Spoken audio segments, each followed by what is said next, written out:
Welcome back to Cheating Tales Lab. Thank you for tuning in. We've got another gripping story for you today, and we hope it keeps you entertained. Let's not wait any longer. Let's dive into the story. Franklin Browning's flight touched down at 2:17 p.m., a full 3 hours earlier than expected. As he strode through the airport, his mind raced with possibilities. The breakthrough he'd made on his sustainable water filtration project could change everything, not just for his career, but for millions without access to clean water. He hailed a cab, barely noticing the driver's attempt at small talk. Franklin's fingers tapped restlessly on his briefcase. Inside were the notes that could revolutionize his field. He couldn't wait to share the news with Stella. She'd been supportive through all the late nights and missed dinners. Now he could finally show her it was worth it. The cab pulled up to their modest apartment building. Franklin paid quickly, grabbed his luggage, and bounded up the stairs 2 at a time. He fished for his keys, then paused. Stella's voice drifted through the door, low and intense. "I can't take it anymore, Anthony," she was saying. "Franklin's always working, and when he's home, he's obsessing over his world-changing ideas. What about my dreams? My need for adventure?" Franklin's hand froze on the doorknob. His mind reeled, trying to process what he was hearing. Stella continued, her voice dripping with contempt. "You're right, Anthony. I deserve better. Someone who can give me the life I want." The world tilted sideways. Franklin steadied himself against the wall, his breath coming in short gasps. This couldn't be happening. Not after everything they'd been through together. He took a deep breath, steeling himself. Then he turned the key and stepped inside. Stella whirled around, her face draining of color. "Franklin, I didn't know you were home," she stammered, fumbling to end the call. "Clearly," Franklin replied, his voice steady despite the turmoil inside. He set down his briefcase with deliberate care. "I think we need to talk." Stella's eyes darted around the room, looking everywhere but at her husband. "Talk? About what?" "I was just on the phone with a friend." "A friend?" Franklin's tone was flat. "And does this friend have a name? Anthony, perhaps?" Stella's posture stiffened. "You were eavesdropping?" "I came home early to surprise you," Franklin said. "Seems I'm the one who got the surprise." The silence stretched between them, taut as a wire. Then something in Stella's expression shifted. The fear vanished, replaced by a cold anger. "Fine," she spat. "Yes, I was talking to Anthony. And you know what? I'm glad you heard. I'm sick of pretending everything's okay when it's not." Franklin fought to keep his voice level. "And what exactly isn't okay, Stella? I thought we were building a life together, working towards our goals."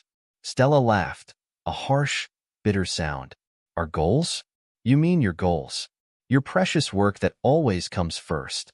When's the last time you asked about my dreams?" "I've always supported your dreams," Franklin said, struggling to understand. "I thought we were in this together." "Together?" Stella's voice dripped with scorn. "You're so naive, Franklin.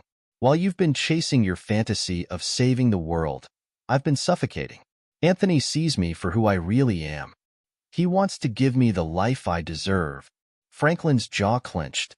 "The life you deserve? And what life is that, exactly?" Stella's eyes glittered.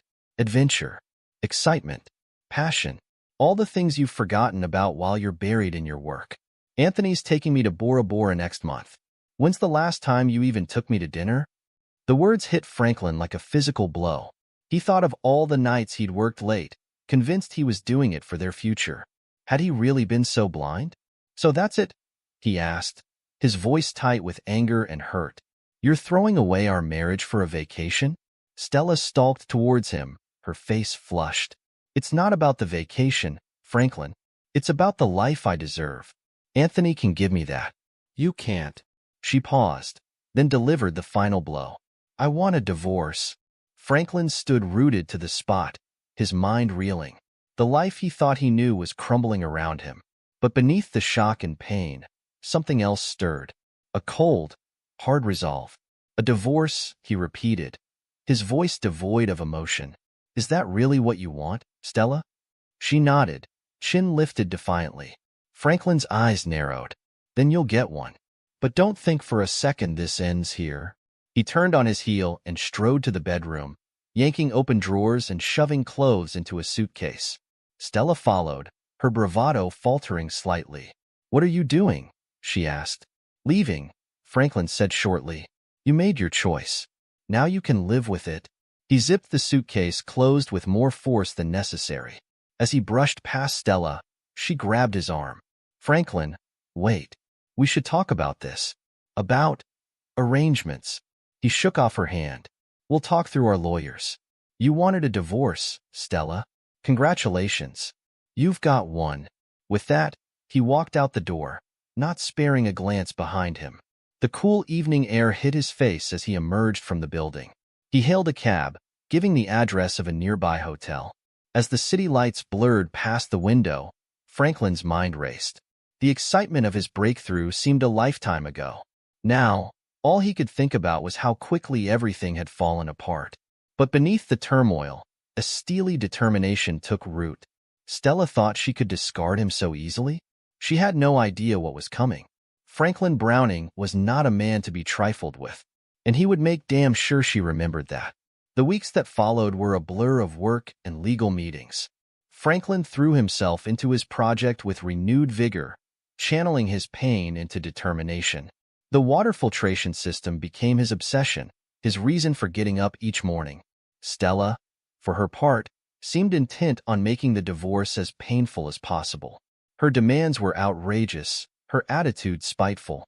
Franklin weathered it all with a cold detachment that unnerved even his own lawyer.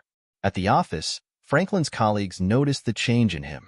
Gone was the easygoing researcher, replaced by a man of singular focus and drive. No one dared to slack off or question his methods. All except Susan Chun. Susan had been Franklin's friend and fellow environmental engineer for years.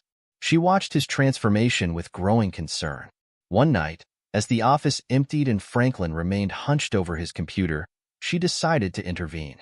"Franklin," she said softly, approaching his desk, "are you okay? You've been here day and night." He looked up, his eyes bloodshot but focused. "I'm fine, Susan. Just focused on making this project work. It's all I have left." Susan hesitated, then pulled up a chair. "You know that's not true. You have friends here. People who care about you." Franklin's expression softened slightly. "I appreciate that, Susan. I do. But right now, I need to concentrate on this. It's the only thing keeping me sane." Susan nodded, understanding in her eyes. Then she straightened, her tone becoming more businesslike. "Well, in that case, I have some news that might interest you. There's a major corporation interested in our filtration system. They want to meet next week." For the first time in weeks, a spark of genuine excitement lit Franklin's eyes. "Really? Who?" "Global Hospitality Group," Susan said. "They're looking to implement eco-friendly systems in their resorts worldwide. If we can impress them, it could be huge for us." Franklin nodded, his mind already racing with possibilities. "Then we'd better be ready to blow them away." As Susan left, Franklin reflected on their friendship. She'd been his rock through this ordeal, always there with a word of encouragement or a fresh perspective on their work. For the first time since that fateful night, he felt a glimmer of hope. He turned back to his computer, fingers flying over the keyboard. Stella thought she'd broken him. Anthony thought he could steal Franklin's life. But they had no idea what he was capable of. This project wasn't just about clean water anymore. It was about proving to the world, and to himself, that Franklin Browning was a force to be reckoned with. As the night deepened, Franklin worked on, fueled by determination and the promise of redemption. The city slept, unaware that within its midst, a man was forging a plan that would change not just his life, but countless others. And when the dust settled, those who had underestimated him would learn the true cost of their mistake. 2 years had passed since that fateful night when Franklin Browning's world shattered. The pain of betrayal had long since hardened into cold determination. Now, he stood in a sleek boardroom, facing a panel of executives from Global Hospitality Group. His patented water filtration system, once just a dream, was about to become a reality. Franklin's eyes swept the room, taking in the expectant faces. He'd rehearsed this presentation countless times with Susan. Every word, every slide, was perfectly calibrated for maximum impact. He wouldn't let this opportunity slip away. "Gentlemen," Franklin began, his voice steady and confident, "what you're about to see will revolutionize water usage in the hospitality industry." For the next hour, Franklin laid out his vision. He spoke of sustainability, of drastic reductions in water waste, of the potential to bring clean water to drought-stricken regions. The executives leaned forward, their eyes gleaming with interest. As Franklin concluded, a heavy silence fell over the room. Then, slowly, Gilbert Guerrero, the CEO of Global Hospitality Group, began to applaud.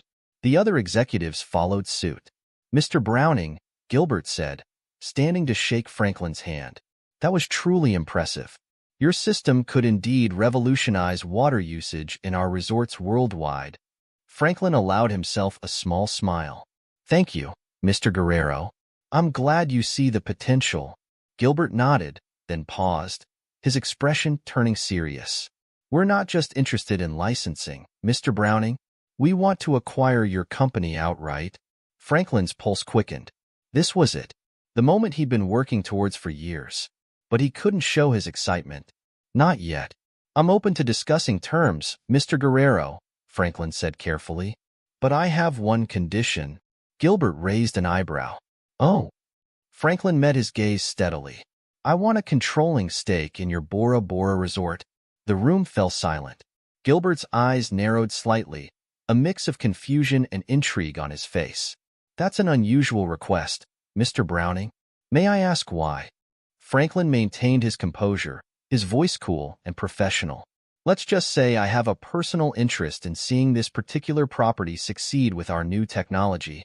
Gilbert studied Franklin for a long moment, then slowly nodded. "I see. Well, Mr. Browning, you've certainly piqued my curiosity. Why don't we discuss this further over dinner? I have a feeling there's an interesting story behind this request." As the meeting adjourned, Franklin felt a surge of triumph. He was one step closer to his goal. Stella and Anthony thought they'd left him behind, broken and defeated. They had no idea what was coming. Later that evening, over a lavish dinner, Franklin laid out his vision for the Bora Bora resort. He spoke of making it a showcase for sustainable luxury, a model for the entire industry. Gilbert listened intently, clearly impressed by Franklin's passion and knowledge. "You drive a hard bargain, Mr. Browning," Gilbert said as they shook hands at the end of the night. "But I think we can make this work. Our legal team will draw up the paperwork. Welcome to Global Hospitality Group." Franklin allowed himself a genuine smile. "Thank you, Mr. Guerrero. I look forward to our partnership." As he left the restaurant, Franklin pulled out his phone and dialed Susan's number. "Well?" Susan's voice was tense with anticipation. "We did it," Franklin said simply.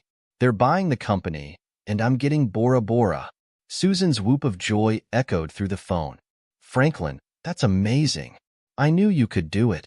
"We did it, Susan," Franklin corrected her. "I couldn't have done this without you." There was a pause on the other end of the line. "So, what happens now?" Franklin's voice hardened slightly. "Now? Now we prepare for Phase 2. Weeks of intense negotiations and paperwork followed. Franklin threw himself into the work, fine-tuning every detail of the agreement. Finally, the day arrived. Franklin stood in Gilbert's office, pen in hand, ready to sign the final documents. "Mr. Browning," Gilbert said, a note of admiration in his voice, "I must say, you've impressed me at every turn. Are you sure you won't reconsider my offer to join our board of directors?" Franklin shook his head, smiling slightly. "Thank you, Mr. Guerrero, but I prefer a more hands-on approach. I'll be heading to Bora Bora next week to oversee the implementation personally." Gilbert nodded, understanding in his eyes. "Of course. Well, I look forward to seeing the results." "Good luck, Mr. Browning." As Franklin signed his name with a flourish, he felt a sense of grim satisfaction. The pieces were falling into place. Stella and Anthony had no idea what was coming. The flight to Bora Bora was long, but Franklin hardly noticed. His mind was consumed with plans and strategies. As the plane touched down, he took a deep breath. This was it, the moment he'd been working towards for 2 years. Franklin stepped off the plane, the warm tropical air enveloping him. A man in a crisp suit approached, hand extended. Mr. Browning? I'm Arthur McCarty, the resort manager. It's an honor to have you here.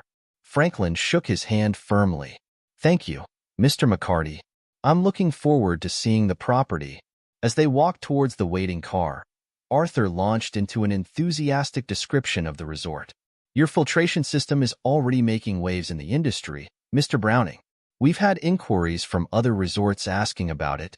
Franklin nodded, only half listening. His eyes scanned the surroundings, taking in every detail. Somewhere on this island, Stella and Anthony were living their dream life. He allowed himself a small, cold smile. Not for much longer. The resort was impressive, a sprawling complex of luxury bungalows and pristine beaches. As Arthur led him on a tour, Franklin made mental notes. He'd need to know every inch of this place for his plan to work. They were passing the main bar when Franklin froze. There, behind the counter, was a familiar face. Anthony Levine, looking considerably less polished than Franklin remembered, was mixing drinks for a group of tourists. Their eyes met.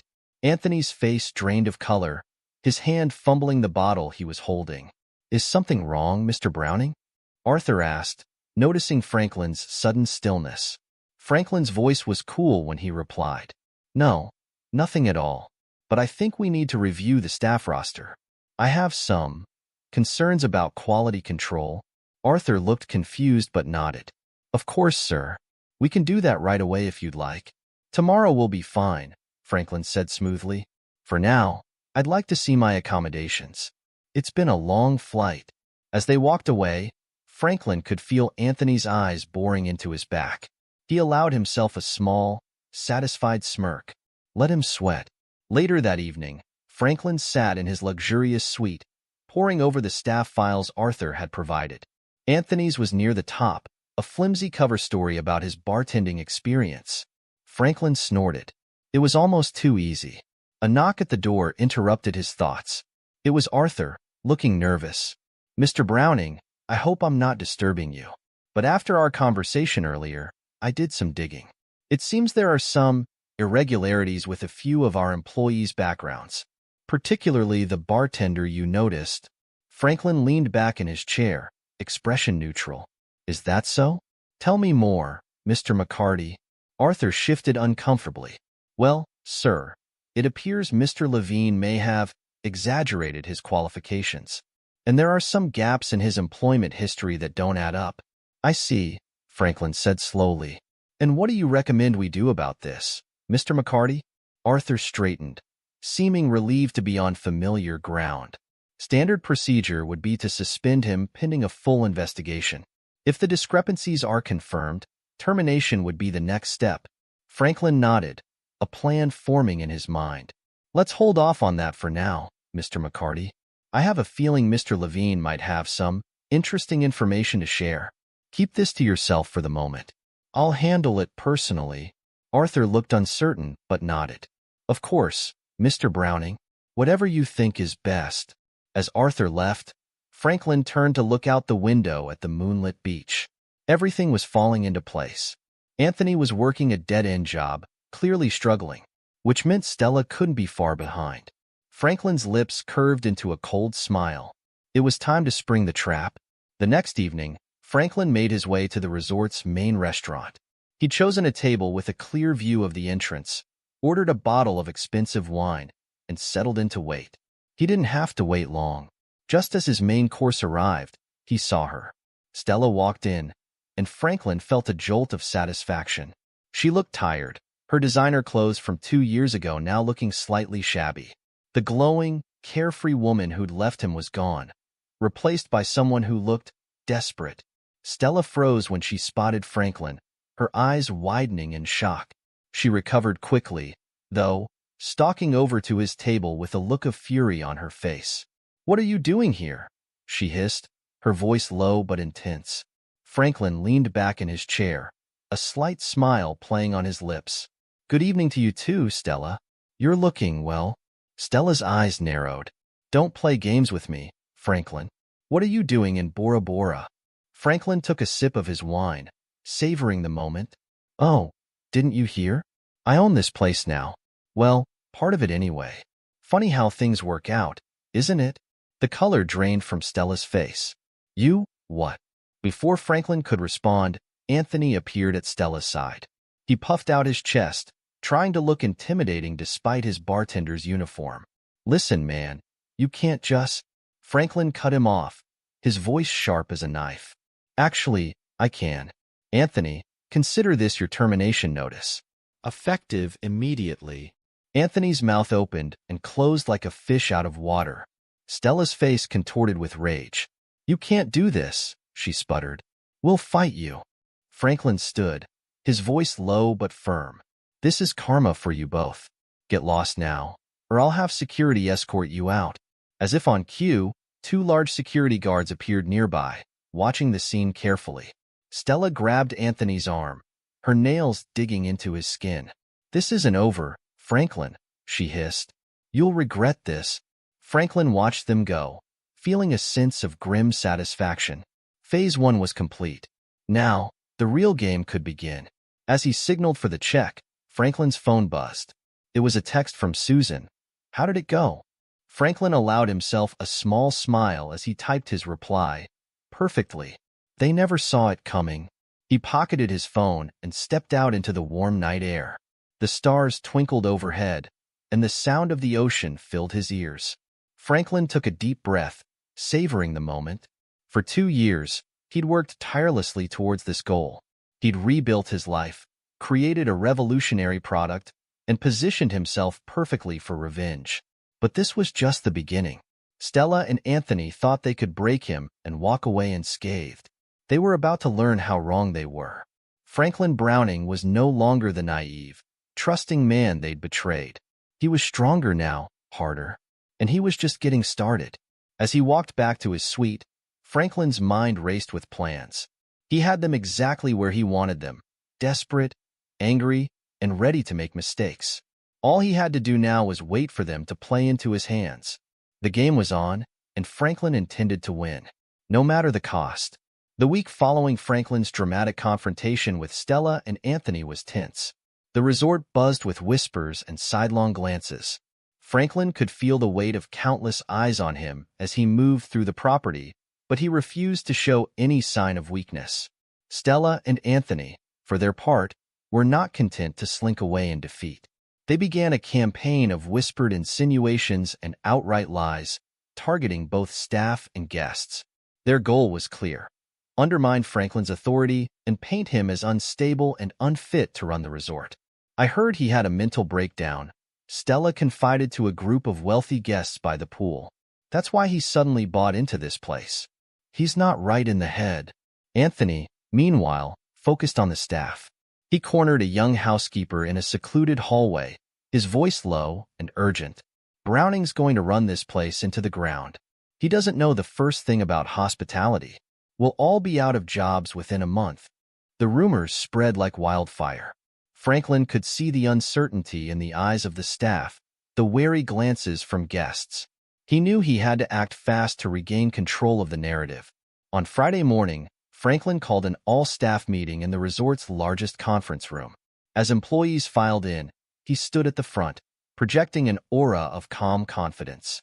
Once everyone was seated, he began. Good morning, everyone. I know there have been some interesting stories circulating this past week, Franklin said, a wry smile playing on his lips.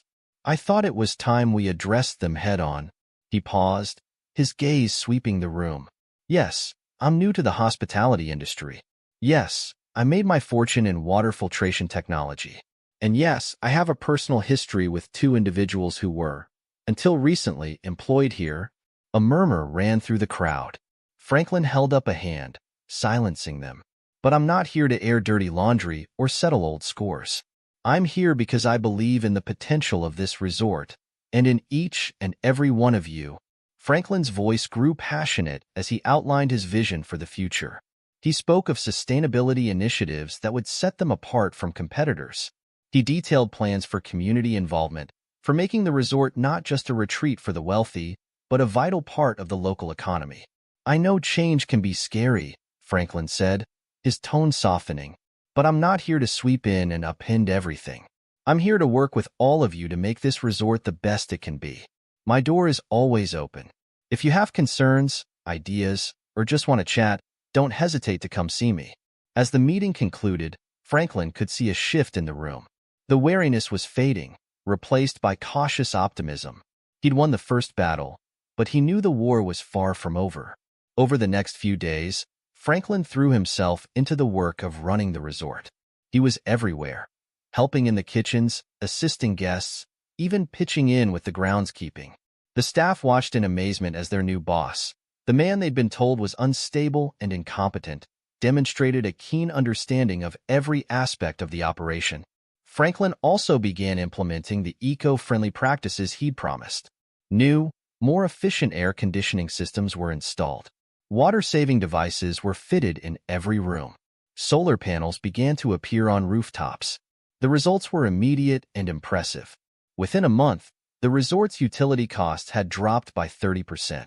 Guests raved about the resort's commitment to sustainability, and bookings began to surge. Arthur McCarty, the resort manager, couldn't hide his amazement. "Mr. Browning," he said one evening, shaking his head in wonder, "I've never seen anything like this. The staff morale is through the roof. Guests are happier than ever, and we're saving a fortune on operating costs." "How did you do it?" Franklin allowed himself a small smile. "It's simple, Arthur. I listened to the people who know this place best, you and your staff, and I applied a little ingenuity. That's all." As word of the resort's transformation spread, Franklin received a call from Gilbert Guerrero. "Franklin, my boy," the CEO boomed, "you've outdone yourself. The board is thrilled. We're thinking of implementing your methods across all our properties." Franklin's success was a bitter pill for Stella and Anthony. Their attempts to undermine him had backfired spectacularly, leaving them more desperate than ever. As they sat in their dingy rented apartment, Stella's face was a mask of fury. "This can't be happening," she seethed. "That pathetic loser was supposed to crash and burn, not become some kind of hospitality genius." Anthony paced the small living room, his expression dark. "We need to do something more drastic. Something he can't talk his way out of." Stella's eyes lit up with a malicious gleam. "What about the resort's computer system? If we could mess with the reservations, create some chaos." Anthony nodded slowly, a grin spreading across his face. "I like the way you think, babe. I've got a buddy who's good with computers. Maybe he could help us out." What they didn't know was that Franklin had anticipated just such a move. He'd worked closely with the IT department to set up a sophisticated honeypot trap designed to catch anyone attempting to breach the system. For 3 days, Stella and Anthony worked with their hacker friend, believing they were causing havoc with the resort's bookings. They imagined the chaos that would ensue: double-booked rooms, lost reservations, angry guests. Surely this would be the final nail in Franklin's coffin. On the 4th day, they gathered in their apartment to celebrate their perceived victory. Stella poured cheap champagne into plastic cups, her eyes gleaming with malicious glee. To the downfall of Franklin Browning, she toasted, raising her cup. Anthony clinked his cup against hers. "And to us, baby. We'll be running that place before you know it." Their celebration was cut short by a sharp knock at the door. Anthony frowned, setting down his drink. Who the hell could that be? He opened the door to find 2 burly security guards from the resort, accompanied by a stern-looking police officer. "Stella Browning and Anthony Levine?" the officer asked, his voice clipped and professional. Stella appeared behind Anthony, her face pale. "Yes? What's this about?" The officer's expression remained impassive. "You're under arrest for attempted cybercrimes against the Bora Bora luxury resort." As the reality of the situation sank in, Stella's composure cracked. She whirled on Anthony, her eyes wild with panic. "You said this would work. You promised we'd get rid of him." Anthony could only shrug helplessly as the officer read them their rights, and the security guards moved in to handcuff them. As they were led away, Stella caught a glimpse of a familiar figure standing in the shadows, Franklin, watching the scene unfold with a look of grim satisfaction. In that moment, she realized the full extent of her mistake. She hadn't just underestimated Franklin. She'd created a formidable enemy out of a man who had once loved her unconditionally. The following week, As the sun began to set over the crystal-clear waters of Bora Bora, Franklin stood on the beach, letting the warm sand sift through his toes. The past 2 years had been a whirlwind of pain, determination, and finally, triumph. Now, as he watched the sky turn a brilliant orange, he felt a sense of peace wash over him. A familiar voice broke into his reverie. "Penny for your thoughts?" Franklin turned to see Susan Chan walking towards him, a warm smile on her face. He'd invited her to Bora Bora to celebrate his success, and her presence felt like the final piece of a complex puzzle falling into place. "I was just thinking about how everything turned out," Franklin said, returning her smile. "It's hard to believe, isn't it?" Susan nodded, her expression thoughtful. "It really is. Are you okay, Franklin? I mean, with everything that's happened." Franklin took a deep breath, considering her question. For the first time in years, he felt truly at peace. "You know what? I really am. I lost something I thought was important, but I gained so much more. My work is making a difference, and I've learned what real loyalty looks like." He turned to Susan, his eyes filled with gratitude. "Thank you for sticking by me through all of this. I couldn't have done it without you." Susan's smile widened. "That's what friends are for, Franklin." "So, what's next for Franklin Browning, resort owner and environmental revolutionary?" Franklin chuckled, his mind already racing with possibilities. "I'm thinking expansion. There's a whole world out there that could use our help, and this time, I'm not letting anyone hold me back." As they walked along the beach, the resort gleaming behind them, Franklin felt a sense of closure. He'd not just survived betrayal, he'd thrived in spite of it. The future, for once, looked brighter than ever. They paused, watching as the last sliver of sun dipped below the horizon. Franklin turned to Susan, suddenly aware of how right it felt to have her by his side. "You know, Susan," he said, his voice soft but confident, "I've been thinking. We've been such a great team, both professionally and personally. Would you like to grab dinner sometime? Not as colleagues, but maybe something more?" Susan's eyes lit up, a blend of surprise and joy dancing across her features. "I thought you'd never ask, Franklin." "I'd love to." As they continued their walk, hand in hand, Franklin marveled at the twists and turns his life had taken. He'd lost a wife, but gained a true partner. He'd been betrayed, but found the strength to rise above it. His work was changing the world, and he'd found someone who truly appreciated and supported his vision. Franklin realized that sometimes, losing what you thought you wanted could lead you to what you truly needed. With Susan by his side and his innovative ideas changing the world, he'd finally found his true path to happiness and success. As they strolled back towards the resort, the first stars twinkling overhead, Franklin felt a surge of excitement for the future. He'd weathered the storm, emerged stronger, and now the world was full of possibilities. Whatever challenges lay ahead, he knew he was ready to face them, not alone, but with someone who truly understood and valued him. The betrayal that had once threatened to destroy him had instead been the catalyst for his greatest triumphs. Franklin Browning had not just survived, he had conquered, and the best was yet to come. This is where our story comes to an end. Share your thoughts in the comment section. Thanks for your time. If you enjoy the story, please subscribe to this channel. Click on the video you see on the screen, and I will see you there.